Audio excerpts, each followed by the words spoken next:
to me, "Hey Pete, we lose our place in the music. Whenever we look down to change from one sound to the other, even if it's only 1 or 2 buttons, we go back and we lose a place on the music." Well, I've had an idea which I think might just help you to change registration and keep your place on the written music. My idea is to go out and buy yourself a red felt tip pen and simply put a mark on the music at the beginning of the new sound. Wherever the new sound is due to start, for instance in this one there are 2 different sounds, put a mark in red ink, because that way your eye is drawn to that particular bar and you'll be able to look down, change your place in the music and go back to the red mark.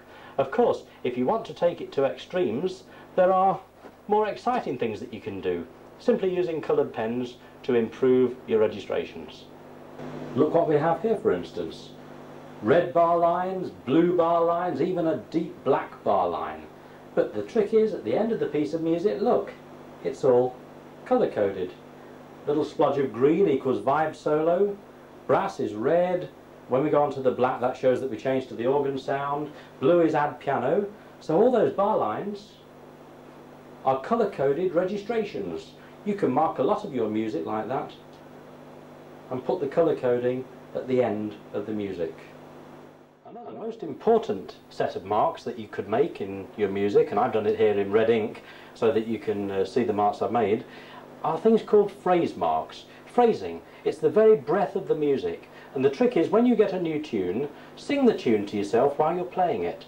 This is Moonlight and Roses, look, andantino. La-da-dee-dum. The first phrase is easy because look, we have a rest here. That's a natural phrase. Then let's have a short phrase on the word wonderful. And then on the next bit we'll start again. So do you see, for a split second there, because of the rest, we lift our hand from the keyboard, but then at the end of that short phrase, just for a split second, we lift our right hand up and phrase the music. We let it breathe. Each phrase is 1 breath's worth of music. Breathe. Breathe. 2, 3, 4. Breathe.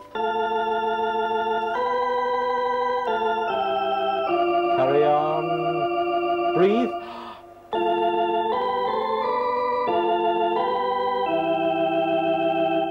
And by dividing the music into breaths, it puts life into the music. It gives a pattern to the melody.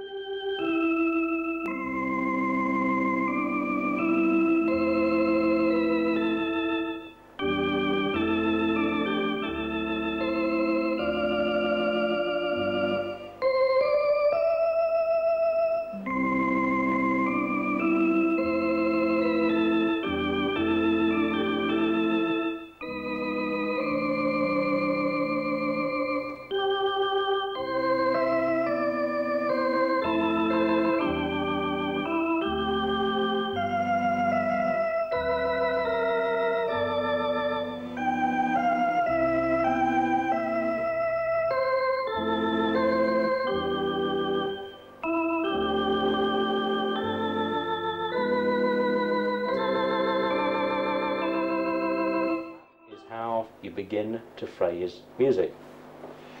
Of course, you can use the words of a piece of music as well. In exercise 1, the first bit of Danny Boy. Let's use some imagination. Let's talk with our fingers. Oh, Danny Boy, the pipes are calling. Almost as if you said, what? Danny Boy, the pipes, eh? The pipes are calling. So the words help you phrase the music. Let's put some violin on.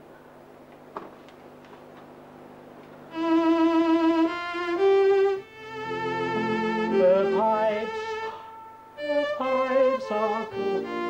Have a listen. I'll make my fingers talk the words.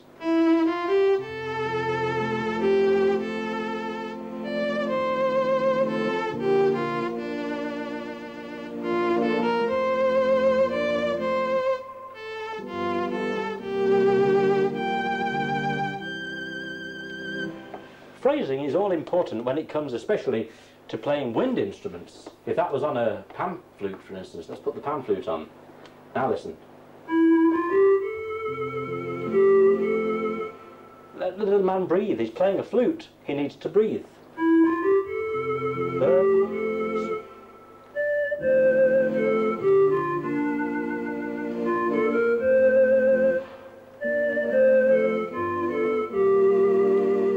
There we go. So your job now is to go through My Love Is Like a Red, Red Rose, sing the tune to yourself and put those all-important phrase marks over the top of the music.